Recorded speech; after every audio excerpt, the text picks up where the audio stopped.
Hello guys, welcome to my YouTube channel.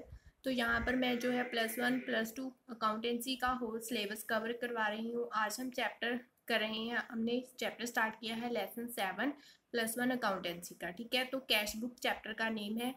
तो पिछली videos में हमने इस चैप्टर के रिगार्डिंग जो सिंगल कॉलम कैश बुक है उसके रिगार्डिंग जो न्यूमेरिकल्स थे वो किए थे।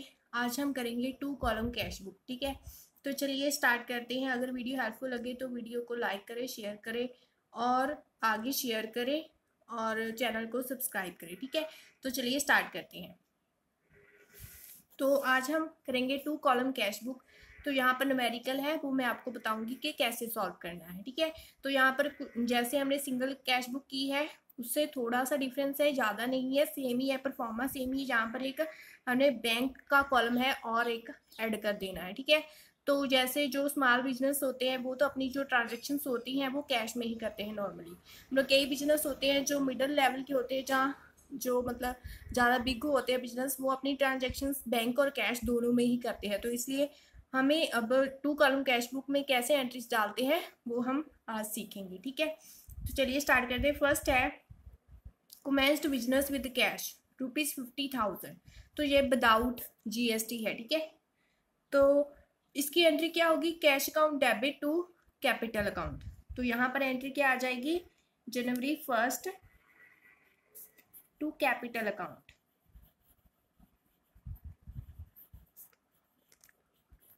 अमाउंट यहाँ पर किस में आएगा? कैश में, 50,000। ओके, तो नेक्स्ट है एंट्री डिपॉजिटेड इनटू बैंक ₹40,000। तो ये एंट्री जो है थोड़ा ध्यान से समझना। ठीक है, तो जब हमने बैंक में कैश डिपॉजिट करवाया तो एंट्री क्या होगी? Bank account debit to cash account. ठीक है, तो इसमें अब दोनों परफेक्ट होगा, कैश और बैंक दोनों अकाउंट्स पर। ठीक है, तो जब ऐसे एंट्री आ जाती है डबल कॉलम कैश बुक में या ट्रिपल कॉलम कैश बुक में, तो उसे हम क्या बोलते हैं? Contra entry. ठीक है, तो कॉन्ट्रा एंट्री मतलब करना कुछ नहीं होता, सेम ही होता। मतलब इसमें यह होता है कि दोनों साइड अमाउंट डालना पड़ता है हमें, बैंक में भी और कैश में भी। ठीक है, तो जैसे मैं अभी एंट्री डालकर बताऊंगी। ठीक है, तो यहाँ पर हमने काउंटर एंट्री लिख देना है, C यहाँ पर लिख देना होता है हमने लेजर फॉल्यूम में। ठीक है, तो यहाँ पर कुछ खास डिफरेंस नहीं है, तो यही था इसमें काउंटर एंट्री में। तो यहाँ पर काउंटर एंट्री आ जाएगी deposited into bank, bank account debit to cash account. तो यहाँ पर डेट कितनी है? 2 बाय बैंक अकाउंट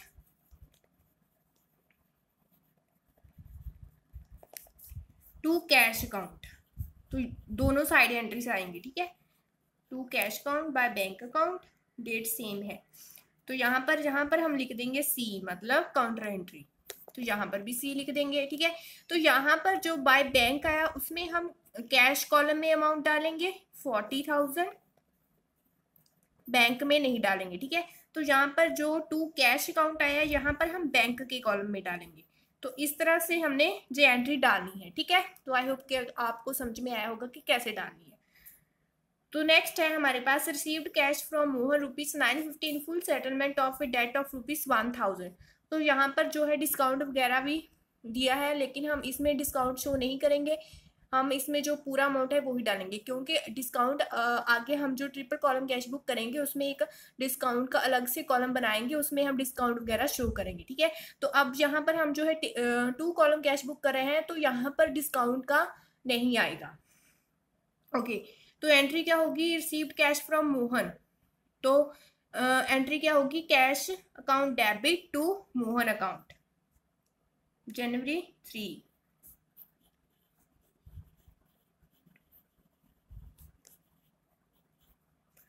तो 950 का है टू मोहन अकाउंट। तो रिसीव्ड कैश, यहाँ पर कैश रिसीव्ड हुआ तो यहाँ पर हम डालेंगे कैश कॉलम में। ओके, तो कैश कॉलम में यहाँ पर 950। आगे नेक्स्ट है अबाउट गुड्स फॉर कैश ₹10,000। हमने गुड्स परचेज की, बाय परचेजेस काउंट आ जाएगा।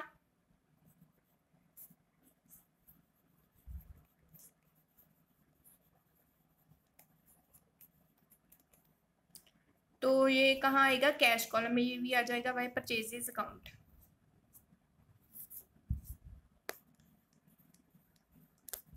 तो नेक्स्ट है अबाउट गुड्स बाय चेक। तो यहाँ पर चेक है, चेक और कैश का मेन हमने ध्यान रखना है, ठीक है। तो यहाँ पर चेक के एंट्री सेम ही आ जाएगी बाय परचेजेस काउंट, लेकिन अमाउंट यहाँ पर हमने बैंक में डालना है 15,000।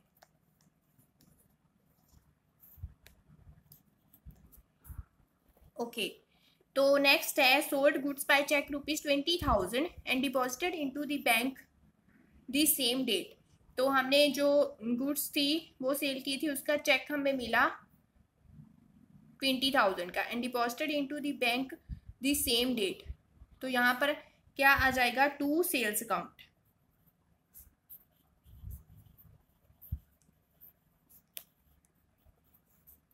टू सेल्स अकाउंट क्या था, चेक मिला था, ठीक है, तो बैंक में।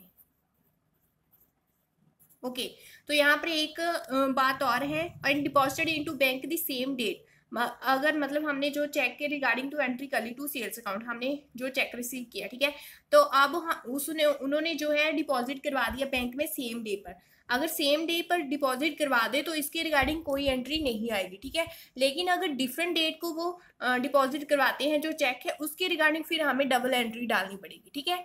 तो इस तरह से है कि मतलब अगर सेम डेट पर अब उन्होंने 5 को उन्होंने रिसीव चेक को रिसीव किया और बाद में उसे सेम डेट पर ही डिपॉजिट करवा दिया, ठीक है, तो इसके रिगार्डिंग डिपॉजिट की एंट्री नहीं आएगी यहाँ पर। ओके, तो ये थी एक बात। आगे है next, pay to Arun by cheque ₹1900 in full settlement of his account of ₹2,000। तो अरुण को पेड किए, बाय अरुण अकाउंट आ गया।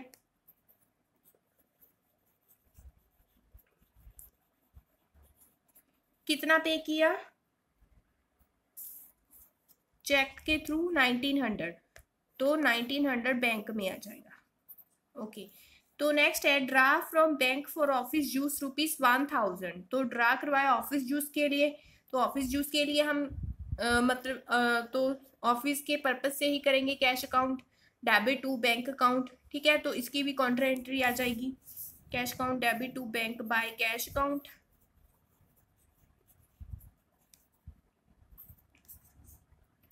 अमाउंट बैंक में 1000 का, यहाँ पर सी तो same to bank account.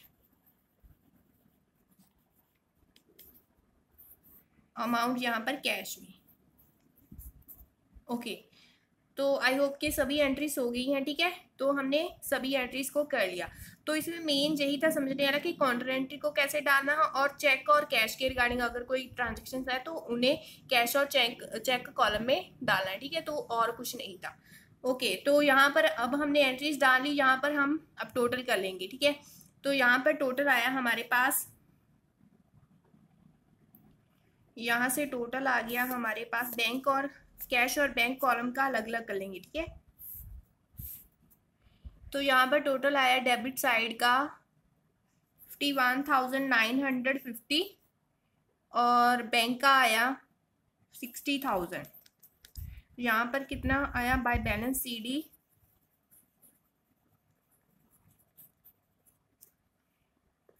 1,950 and 42,100। तो इसका कॉलम बैलेंस है CD का, ठीक है। तो इस तरह से हमने जो सम है वो सॉल्व कर लिया। ओके, तो ये था विदाउट GST। नेक्स्ट हम करेंगे विद GST। तो यहाँ पर ट्रांजैक्शन जो स्टेटमेंट दी हुई है, ठीक है। तो चलिए स्टार्ट करते हैं इसमें। तो CGST और SGST के रिगार्डिंग है इसमें ट्रांजैक्शन। जहाँ पर जो मैंने जो स्टार किया हुआ है वो है CGST और SGST के रिगार्डिंग, मतलब वो एंट्रीज हैं, ठीक है, ट्रांजेक्शन है, उन्हीं को हमने CGST और SGST पर, मतलब उन्हीं पर लगाना है CGST। जो और लग दी हुई है जिन पर जो स्टार है नहीं बना हुआ, वो हमने ऐसे ही डालनी है सिंपल, ठीक है। तो यहाँ पर ऐसे लिखा हुआ था न्यूमेरिकल के नीचे, मेरे यहाँ पर प्लेस नहीं थी तो मैंने यहाँ पर नहीं लिखा। ट्रांजैक्शन मार्क्ड जो है वो स्टार के साइन से subject to CGST and SGST at 6% each, कि मतलब जो ट्रांजैक्शन पर स्टार लगा हुआ है उस पर CGST और SGST 6% ईच लगाना है, ठीक है। तो चलिए स्टार्ट करते हैं। Cash in hand ₹15,000, cash at bank ₹50,000। तो यहाँ पर आ जाएगा मार्च 1 का टू बैलेंस BD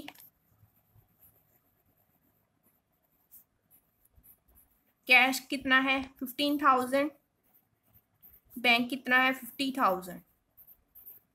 ओके, तो नेक्स्ट है परचेज गुड्स फॉर कैश ₹6,000। तो यहाँ पर स्टार लगा हो तो CGST और SGST भी लगाना, ठीक है। तो परचेज अकाउंट डेबिट, जो भी input CGST input SGST to cash account, ठीक है। तो यहाँ पर आ जाएगा बाय परचेजेस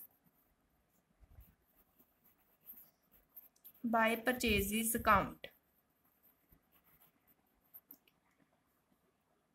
कितना है कैश 6,000 का। ओके, सेम डेट पर by CGST by input CGST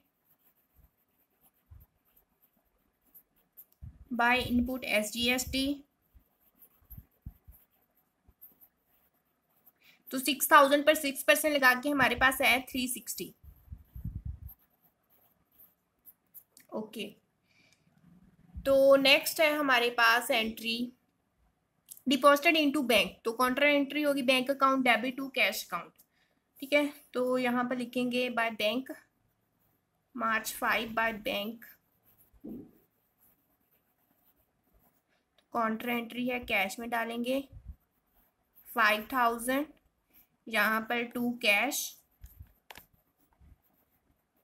counter entry bank में डालेंगे 5,000, डेट 5। ओके, तो नेक्स्ट है हमारे पास कैश सेल्स। कैश सेल्स पर cash account debit to sales account entry होगी। अब यहाँ पर स्टार बना हो तो CGST SGST भी। तो यहाँ पर डेट आ गई हमारे पास 8 टू सेल्स अकाउंट, कैश में 10,000, ठीक है। तो आगे टू आउटपुट, तो सेल्स के साथ आउटपुट क्रेडिट होता है, ठीक है। तो आउटपुट SGST जो होता है क्रेडिट होता है, CGST to output SGST account. Amount 10,000 पर 6% 600। ओके, तो नेक्स्ट है cash withdraw from bank for office use. तो इसकी भी काउंटर एंट्री आ जाएगी। मार्च कितना है 10,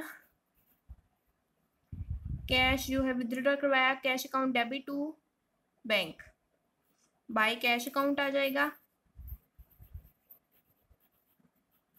काउंटर एंट्री बैंक में आ जाएगा। अमाउंट कितना था 2,000, सॉरी यहाँ पर बैंक में आएगा 2,000।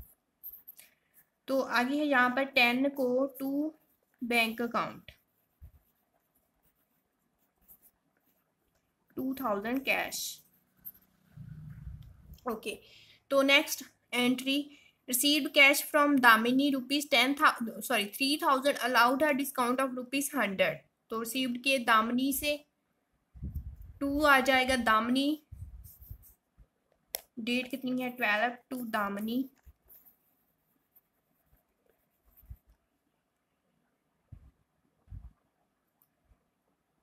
कैश है जहाँ पर, ठीक है। तो कैश यहाँ पर डालेंगे हम, दामिनी के अकाउंट में कितना आएगा 3,000।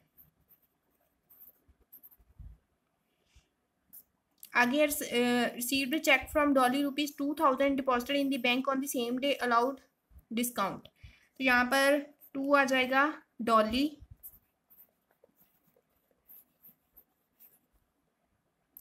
अमाउंट 2,000 बैंक में,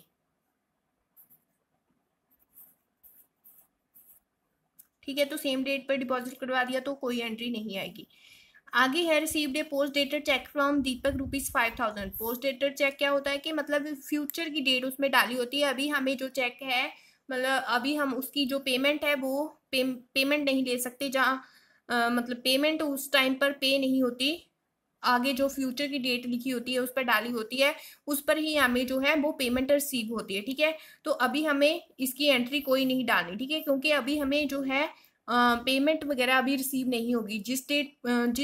मतलब जो डेट इस पर फ्यूचर की लिखी होगी उस डेट को जाकर हम जो है वो चेक वगैरह करवा सकते हैं कैश, ठीक है। तो आगे नेक्स्ट है वही cheque cheque received from Deepak, date 23 होगी, ठीक है। अब तो cheque received from Deepak deposited in the bank, तो यहाँ पर हमें जाकर जो है दीपक से जो चेक था वो रिसीव्ड हुआ उस डेट को 23 को, तो इसकी एंट्री आ जाएगी यहाँ पर मार्च 23 को to cheque in hand account.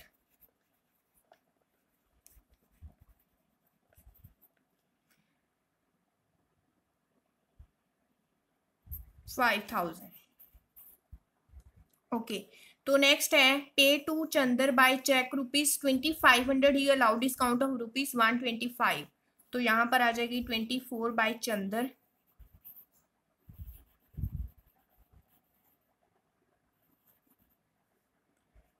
Bank में।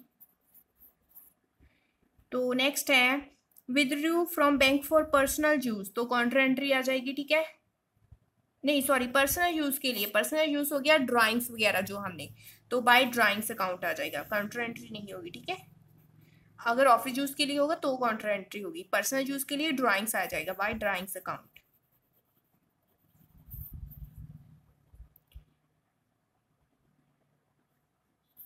बैंक में अमाउंट डालेंगे। तो नेक्स्ट है हमारे पास sold goods on credit to Ashok Mitra ₹40,000, तो क्रेडिट पर है, तो हमें पता है कि कैश बुक में हम कैश पर जो बेसिस ट्रांजेक्शन्स होती हैं उन्हें डालते हैं, तो इसकी कोई एंट्री नहीं आएगी।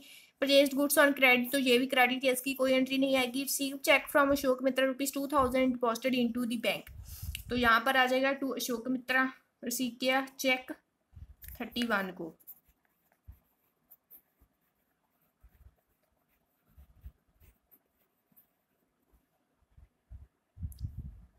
चेक था 2000 का। ओके, तो नेक्स्ट है bank charges for the month ₹100, तो यहाँ पर बैंक चार्जेस पे किए कोई, बैंक चार्जेस 31 को।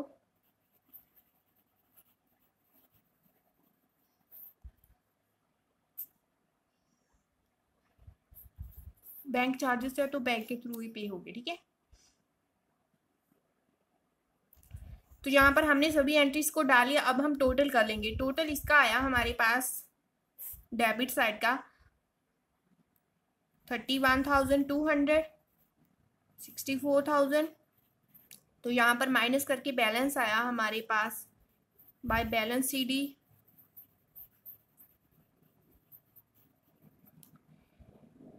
बैलेंस आया 19,480 कैश का और 57,900 बैंक का। यहाँ से टोटल आ जाएगा इसका 31,200 एंड 64,000, ठीक है। तो ये थे आज के न्यूमेरिकल, आई होप कि आपको समझ में आए होंगे। तो थैंक यू सो मच।